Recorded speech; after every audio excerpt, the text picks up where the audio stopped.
and gentlemen, I would like to introduce you to LifeWave's next humanitarian drone, the Voyager.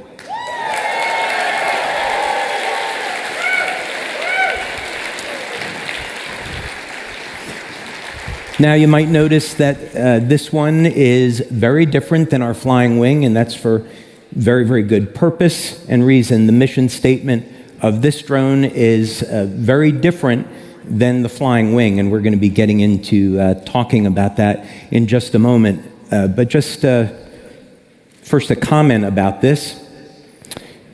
This started as just like anything else, an idea and a concept. And this is something that I've worked with my son on and a group of engineers that are very talented, and working together collectively, we've been able to bring this to life. And now this drone is capable of something that no other drone in the world is capable of. So we've been able to take a basic idea, create a dream, and then turn that dream into a reality. And we've done this all within less than 1 year.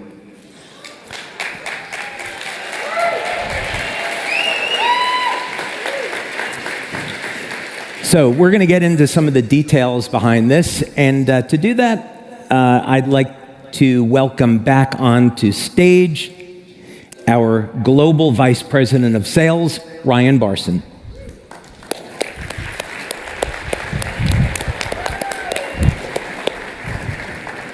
So, ladies and gentlemen, what do you think?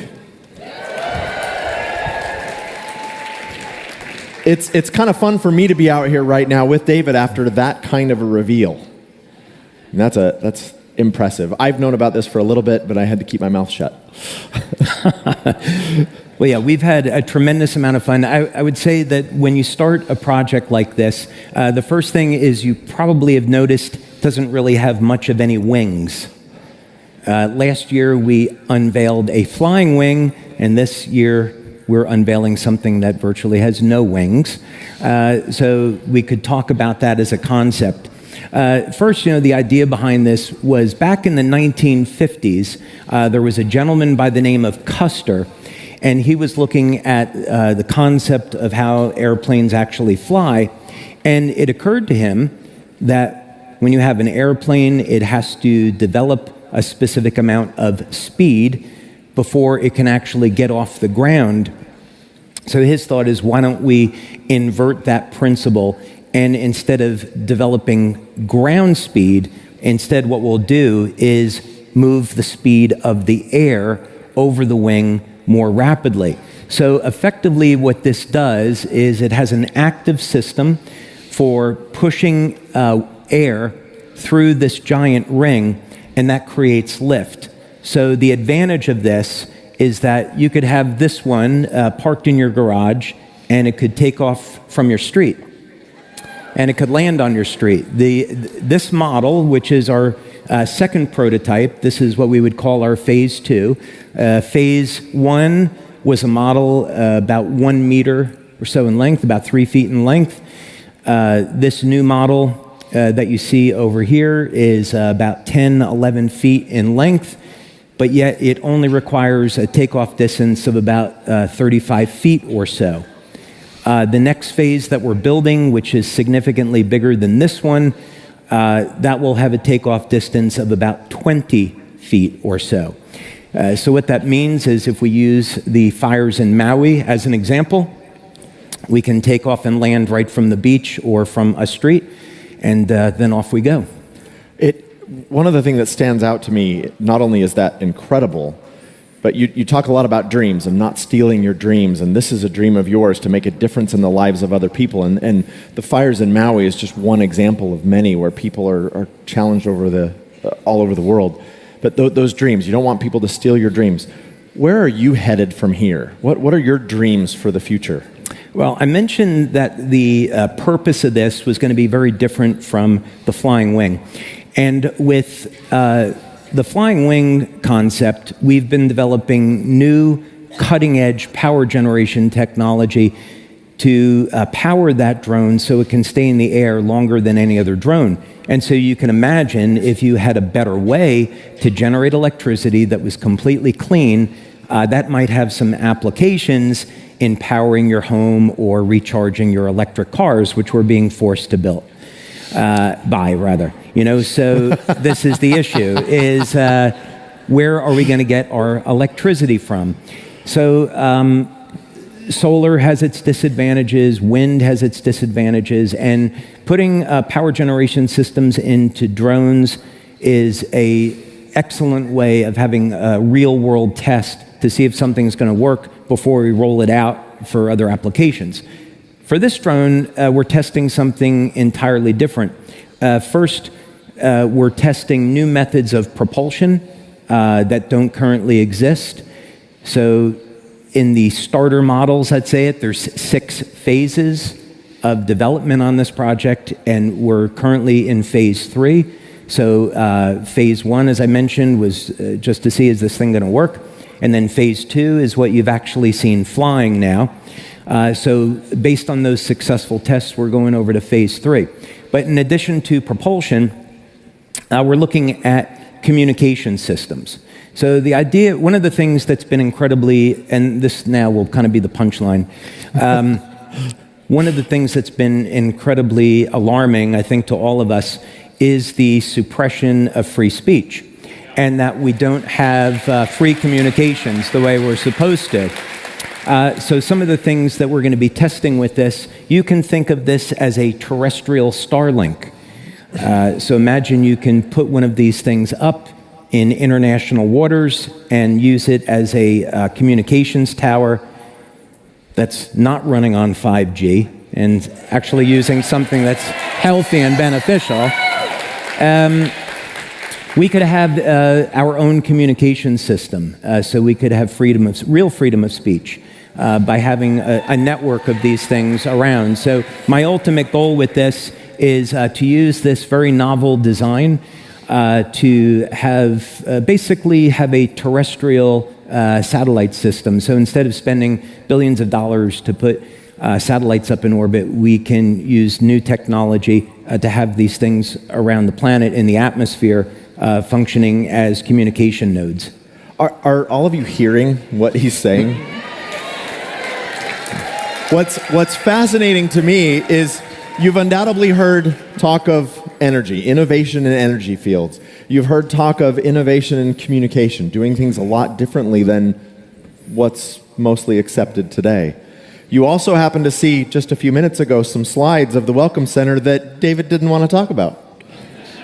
Do you see where this is going? It's the innovation, the dreams, not letting someone steal your dreams, and that innovation is what attracted me to LifeWave in the first place. And I remember during one of our first conversations, and I mentioned this yesterday when I talked, you said something that really got to me, and it was, I want to be an innovator. I want to do things differently. I want to think 15, 20 years in the future.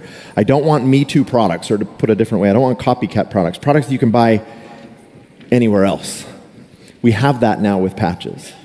So communication's part of it, power's part of it. Where do you see the rest of this going, and what are your dreams for LifeWave in the future? Yeah, so let's talk about first the capabilities of this, because if we talk about the capabilities, then some of those things are going to become kind of self-evident, right? So one of the things that we've already done with this, in addition to short takeoff and landing, is the loiter speed.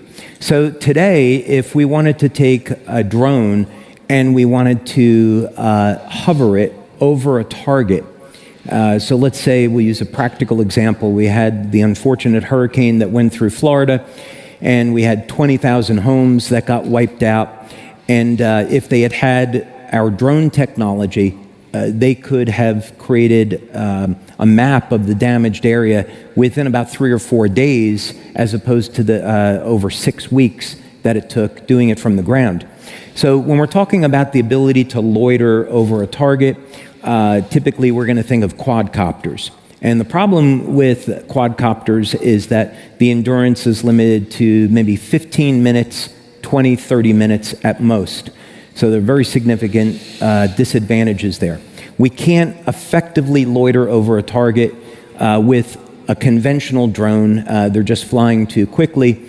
And if we want to include a VTOL module in the drone, the flight time is limited with battery power to about 6 or 8 minutes.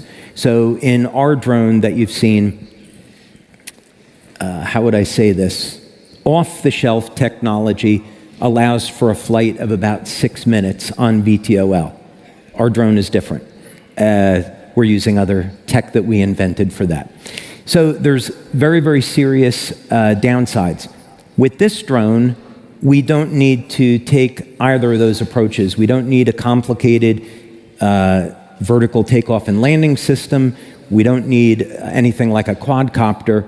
There's technology that's built into this that allows it to fly today at about 10 miles per hour over a target without requiring any extra blades to do that, like you would have with a quadcopter. So it's extraordinarily efficient, and it works extremely well. All of this innovation, where are we going with this? What do you see as the future for LifeWave in general and for all the people who are here today and all those who are watching virtually? I'm not there yet. I want to talk a little bit more about this so they can understand where we're going with it. Let's do it. I know you're excited to get to that part, Mr. Sales Guy. Yes. I know that. But I want to go through this just a little bit more, because then it will. We should tell the story a little bit more. Another thing about this drone, so when we think about natural disasters, right, one of the big problems is there's going to be heavy winds, or when you're trying to get into places, maybe at extreme altitudes, the weather is going to play a significant role. And conventional drones have a limit of maybe 15 to 20 miles an hour. In terms of wind gusts, what they can handle. And of course, hurricanes would be much higher than that. So we actually flew this in 15-mile-an-hour winds, and it was completely resistant to those wind gusts. Didn't care about it, one way or another because of the design. So the good thing about this is that when there is a natural disaster, when there's an emergency, we don't have to wait until the weather improves before getting a drone in the air. This is not going to care one way or the other. So that's important, because where we're going in the future, Brian,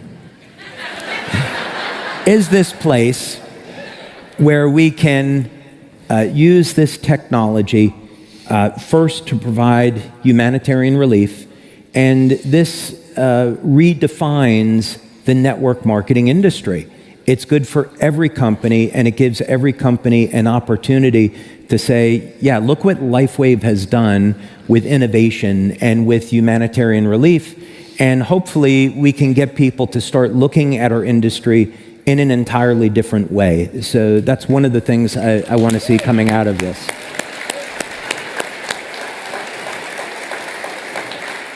Is that what you were looking for?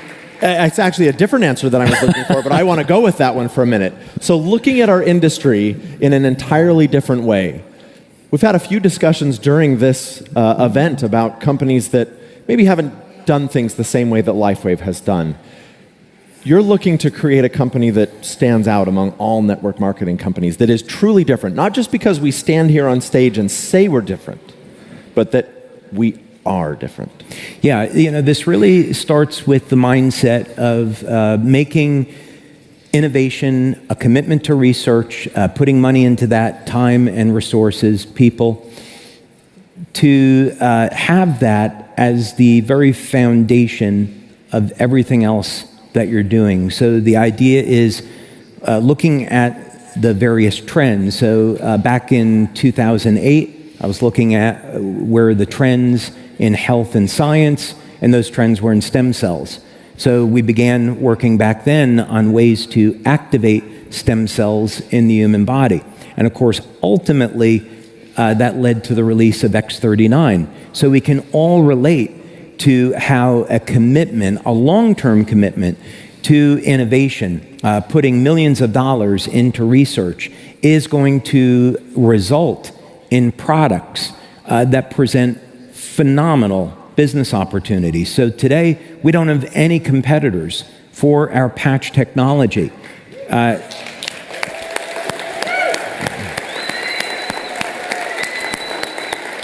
And that's because we continue to invest money, we continue to develop new products instead of resting on the ones that we have. So, thinking beyond that, what are the trends of where things are going in the next 5 to 10 years? Well, we could say our food supply is corrupted. There are unspeakable things being done with genetic engineering with our food. So we have to be able to have control over our food supply and grow our own food. Wow. I'm glad they like that. That's a good one. I would dare, based on that response, I would dare to say that we should be concerned with our water. Our water has...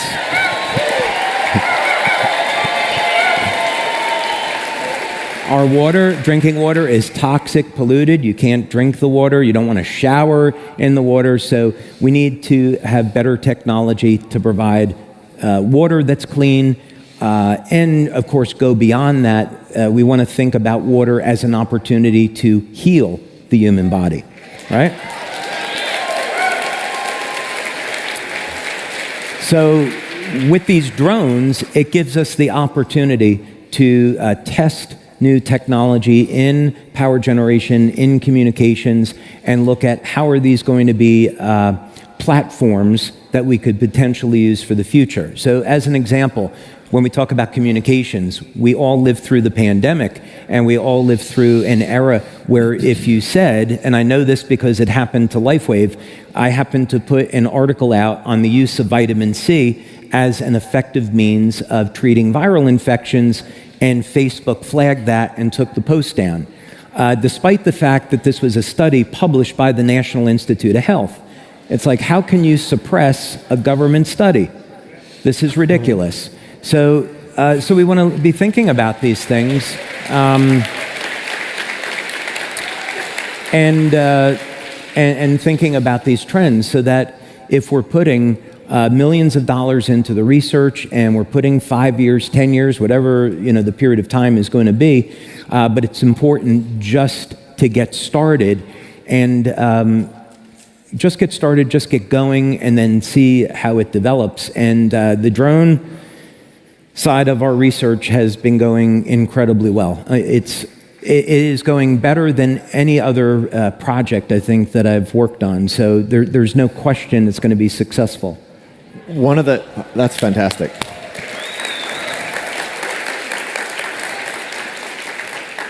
One of the things that stands out to me, you said this yesterday, you've said it again today, we're a technology company. That our efforts in driving technology to a certain degree will help create new potential products, new opportunities, new trends, maybe that we could be at the forefront of. We talked a little bit about Star Trek, and you brought up how the underlying theme, underneath Heart to Heart, is Star Trek. Well, some of those things, I'm going to tie it to the space program if I can. Innovations that we take advantage of today started in the 60s when the space program was developing. All kinds of direction and movement in places led to other technologies that they weren't even looking for. Same hold true for LifeWave? Same holds true, absolutely. When I started the research on stem cells, at first I was thinking that we needed a type of external electromagnetic field to signal the activation of stem cells. So we began to develop these novel coils that produced a novel shape for a pulsed electromagnetic field, and this ended up having a therapeutic effect. But as we got through the research, eventually that led to the development of X39. So it's important when you start out on a research program that you don't necessarily want to be tied into any one specific outcome. You have to be very organic and flexible, because you don't know what direction things are going to take based on the research that you do. So in other words, this would be in the category of unexpected results. You run experiments, you create prototypes, and then you may see and observe an outcome where you get an aha moment and you say, oh, this is something I need to pay attention to. Let's go ahead and investigate this, and let's see if we can create something new from it. So it's totally okay that you start with one concept and it develops into something else. So the flying wing came first, and that's been an absolutely critical part of what we're doing for humanitarian aid. But this was the next step. It doesn't look like the logical next step, but when I began to look at the operational parameters of the flying wing and what it was capable of, I thought, okay, I want to take this now and create something new with it. So I was able to reach out to 3 engineers and present them with a concept, and they said, oh, we've got absolutely something in mind for this, and it was a collaborative effort to get to where we are today. Just phenomenal stuff. Would it be safe to say, David, that you are thinking 5, 10 plus years in the future in terms of innovation and trends and tapping into those and creating opportunities for the people in this room?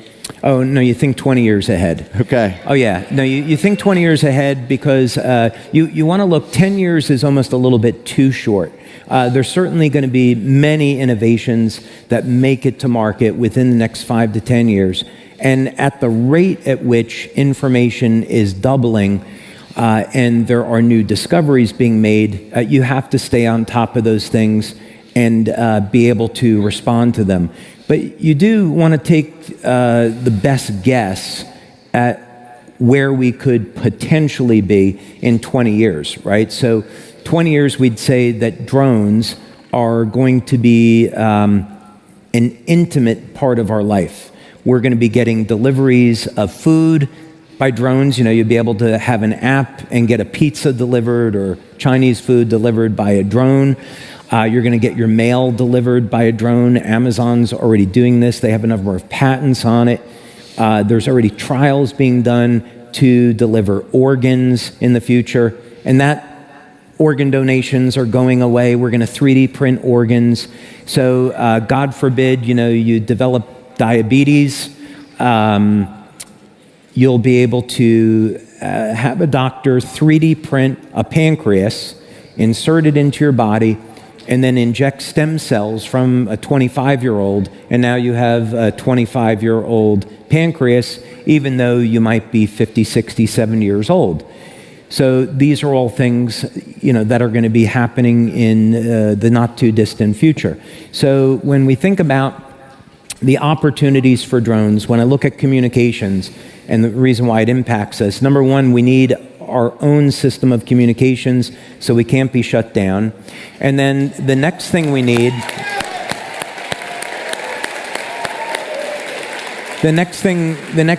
we might want to say, is by 2030, right? So just around the corner now. By 2030, it's estimated that the amount of money the communication industry will generate by drones will be $200 billion globally. So this is an enormous market. And so if you can go into that market with a technology that nobody else has and everybody wants, then we can create an unbelievably powerful business opportunity. So that's the thinking of looking that forward into the future. That, ladies and gentlemen, I think is the definition of innovation for a technology company. Well, we didn't talk about the performance numbers on this. Let's talk about that. Okay, let's do that. So we talked about that it's short takeoff and landing. We talked about that it can fly as low as 10 miles an hour. Keep in mind, when most planes are landing, they have to be traveling 90, 120 miles an hour and more in order to land. And this can land only going 10 miles an hour. As a matter of fact, now we can show that video that you were seeing before.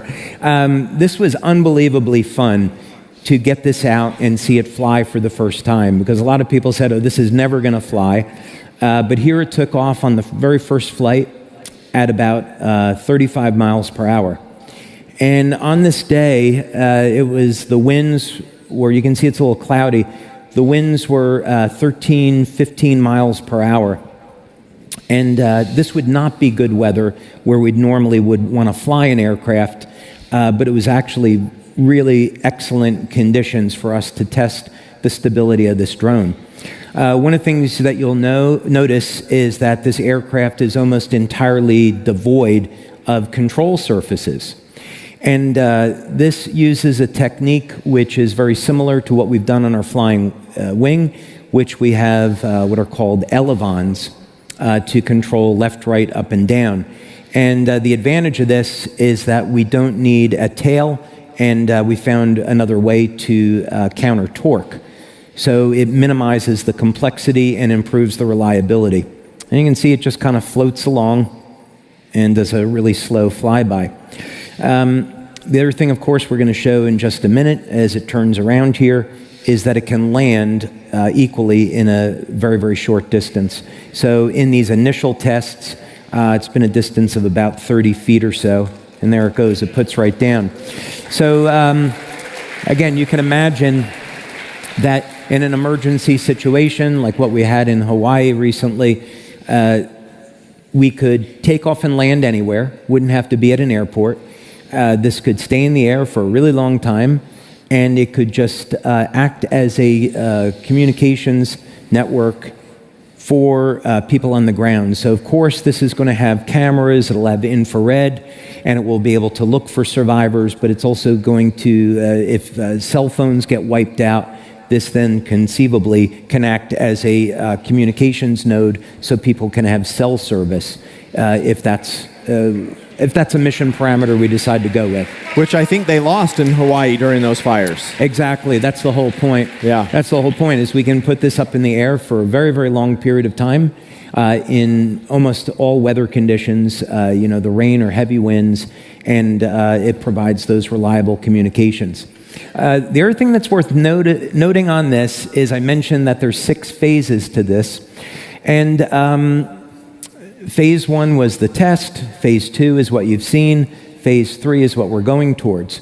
So in phase 2, which is this drone that flies, it will have about a maximum speed of 65 miles per hour. So that's very slow and very conservative compared to the flying wing that we have. In phase 3, the objective is to change a variable on this, and we project that it will be able to fly about 200-300 miles per hour. And so the idea is you could take off from anywhere at very, very low speeds, get up to altitude, fly 200-300 miles per hour, get to your target, and then you can hover there at 10 miles per hour and provide the services that you need to. And then in phase 4 and 5, we're going to go a little bit faster than that. Phase 4 is getting more up into the range of 600, 700 miles per hour. And then phase 5 is supersonic, and then phase 6. So think about what phase 6 might mean. Phase 6. Well, as Lucius Fox said to Bruce Wayne, oh, you wouldn't be interested in that. Which is the perfect thing to say to someone so that it garners more interest. Yes. So phase 6, I would say, would be what we might call speculative engineering. So this would be looking at nature and looking for examples. And so there's a very, very interesting phenomena. There's a fellow that I was introduced to who's had been doing work for the Department of Defense and looking at this phenomena where there was a plane flying around Bimini, and it was going through a thunderstorm, and it went through this specific zone in the thunderstorm, and within about 10 seconds, it appeared several hundred miles away. And what was found was that there was a phenomena that was created in this cloud where there was a magnetic tripole and this allowed for a folding of space. And so what happened in this one incident, which is very well documented, is that this plane traveled several hundred miles within about 10 seconds, and it still had an extra 8 gallons of fuel that was in the airplane, so that when it landed, I think this was up over towards Fort Lauderdale or something, it was determined that there was no way the plane had enough fuel to get over there. This was a small plane. So in the type of experiments that we look at, we use this novel shape to create an electromagnetic bubble. And we want to see that if we could attain speeds with this that wouldn't normally be achievable. I think that's a good way of saying it. Literally Star Trek. Literally Star Trek. I was going to say we're creating a warp bubble, but that was going a little bit too far, but that's literally what it is. Yes, that is absolutely phenomenal. How many of you are excited to be part of a company that is this innovative?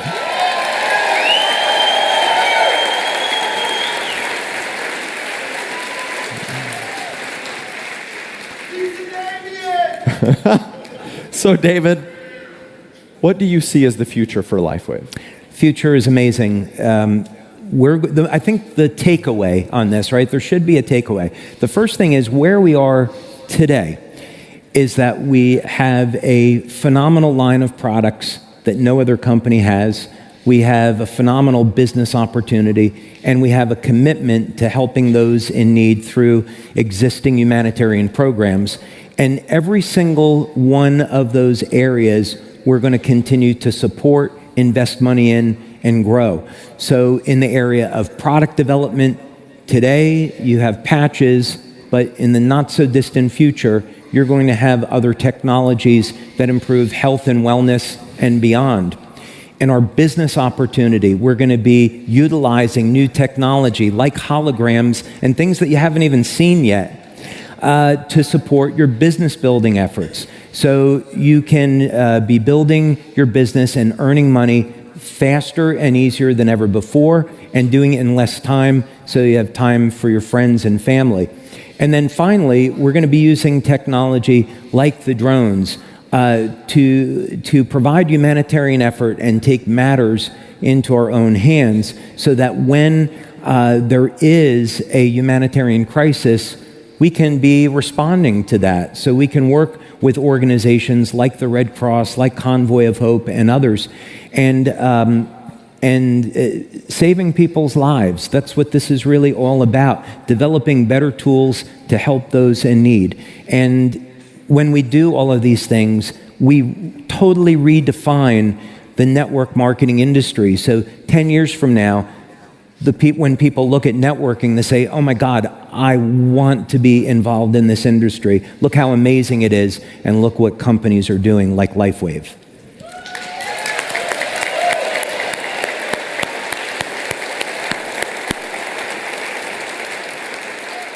I am personally thrilled to be part of a category-creating company, category-creating in a number of areas, from patches to all the innovation that you've just talked about to all of it. Ladies and gentlemen, would you please stand and give this amazing individual a massive round of applause?